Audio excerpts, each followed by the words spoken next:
Welcome to Topic Modeling with Non-Native Matrix Factorization. Myself, Satwik Zoel, and my teammate Manishankar. Topic Modeling. Topic modeling extracts salient features and discovers structural information from large collection of documents. Topic modeling plays a very important role in natural language processing. Topic modeling usually involves decomposing a document word representation into a topic document matrix and a word topic matrix.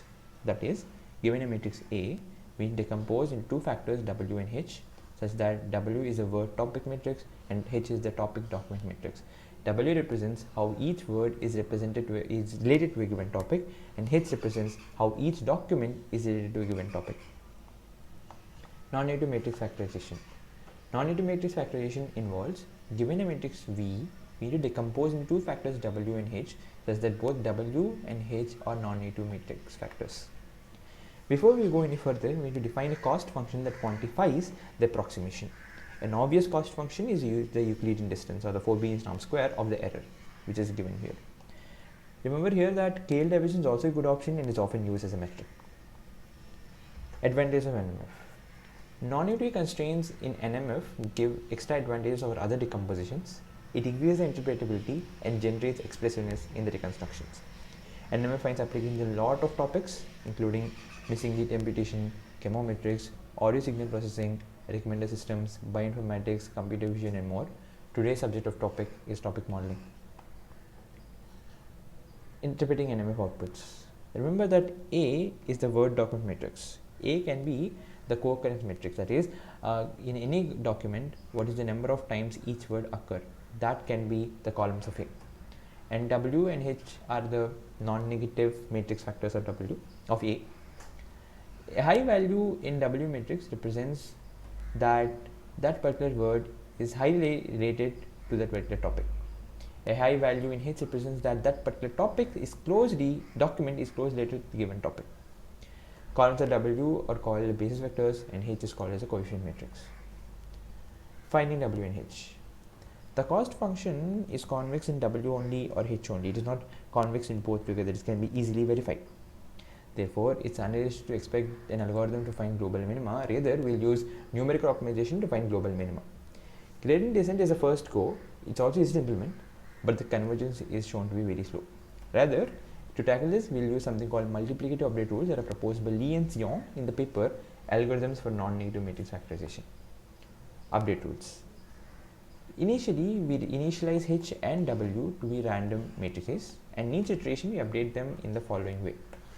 The update rules are a good compromise between speed and ease of implementation. Proof of convergence. Remember that the loss function is given by V minus WH Forbesian norm square, which is this. Before we go any further, let's define a few terms. GH comma H dash is auxiliary function of f of h if GH comma H dash is greater than or equal to f of h and GH comma H is equal to f of h. That is, if such a function G exists, then the G is called as an auxiliary function for f of h. Now, consider the update rule ht plus 1 is equal to arg minimum GH comma H of t. That is, fix a value H of t, minimize this function G, and that particular argument that minimizes this function is called ht plus 1. Then f of ht plus 1 is less than or equal to f of ht. That is, under this update rule, f is not increasing. How can we prove this? It's pretty obvious. F ht plus 1 is less than or equal to g ht plus 1 comma h of t. This is from the definition itself. And now, since ht plus 1 is the argument that minimizes this function g ht plus 1 h of t is less than or equal to g ht comma h of t. That is, any other argument than ht plus 1 is definitely greater. Now, this equality is obvious from the definition itself. Pictorially, let f of h be the violet curve. Ht is this point. If we draw the auxiliary function at ht, we obtain the green curve. Obviously, gh comma ht is greater than or equal to f of h at all points, and it touches f of h at this particular point. If we minimize g, the point is ht plus 1. Now, we can draw auxiliary function again at ht plus 1. We can minimize it, and we can move on. Like this, we do this until we get it to h minimum. This has a similar flavor to expectation maximization. Now we have to minimize f of h. F of h is equal to half sigma I vi minus wa sigma A WIA HA whole square. Here H is the column of the H matrix, B is the corresponding column for WH. Now we expand f of h at h is equal to t using Taylor expansion. We obtain this expression. Now we define the auxiliary function from the motivation we obtain from this.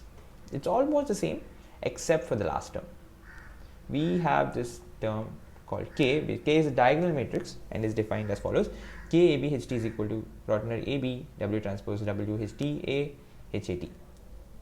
Now it's obvious that GH comma H is equal to f of h. Now all that is left to prove for G to be an auxiliary function of H is GH comma HT is greater than equal to f at H. That is GH comma HT minus f of h is greater than equal to 0. From the way we have defined the GE, if we substitute both f and g in this expression, we obtain this. It looks very familiar. It is the energy form. For this to be valid, this matrix needs to be positive semi-definite. To prove the positive semi-definiteness of this matrix, we will define one more matrix called M. The elements of MAB are defined like this: HAT, KHT minus W transpose WAB, HBT. Now we can write M as KHT minus W transpose W, element wise HT, HT transpose. Now note that HT, HT transpose is a positive semi-definite matrix. If we can prove M is semi-definite, then this matrix will be positive semi-definite from square product theory. To prove the positive semi-definiteness of M, we'll start with the obvious. We transpose MV, which is sigma A, sigma B, VA, MAB, VB. Substitute the definition of MAB from above, we get this expression. Now we just divide this expression into these two terms. Now remember that K is a diagonal matrix, so this term will be 0 if A not equal to B. Substitute the definition of K here. Remember, K is a matrix product form, so we just wrote the matrix form, matrix multiplication as a summation. Now this term gets cancelled, and we can see that this, with a mathematical jugglery, this is almost this. Now what we did from here to here is, because we only took the diagonal term, so one summation was eliminated. Now we again get two summations, so we take this term common and we write VA square as VA square by VA square plus VB square by 2, so we can obtain this. Now this can be written as this. Just take the half common, and we see that all terms involved are positive, hence this is a positive term. So we have proved that M is a positive semi-definite. Now all this left to do is find the update rule. Remember that the update rule HT plus 1 is given by HT plus 1 is equal to argument of G. So we have to minimize G. We have to find the argument that minimizes G at each point. That's very easy, because we just need to set the gradient to be 0. Substitute the formulation of G here. We can see that we will obtain this. Just simple mathematics, and in no time we will get to this expression. Now substituting the values of this and this, we obtain this. So this is exactly the multiplicative update rule given. The similar things can be applied for W as well. Now, with a lot of mathematics behind, we'll quickly jump into a few coding examples. Right. The coding example notebook is given in the description below. Feel free to look at it. It's written in Python.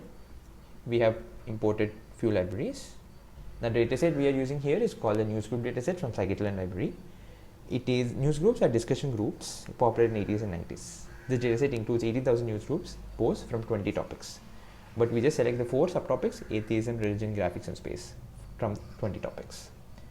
We can see here that there are 2034 documents we have. We can see what each document looks like. We have selected the 144th document, and it seems to be from the topic of space, US planetary missions. So this is just a document from the topic space. Now we'll do some data pre-processing here. By data pre-processing, I mean we'll get the matrix A by using the count vectorizer.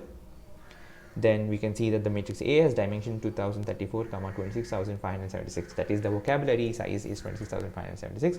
We can look at a few words in the vocabulary.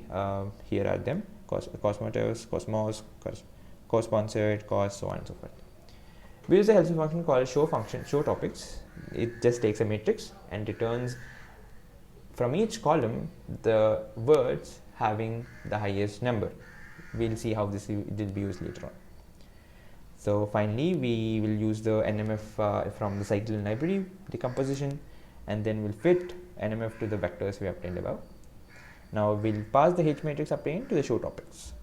We can see that we have selected d is equal to 5 hyperparameter. Remember that this is a hyperparameter, and we need to change them to obtain the best possible results.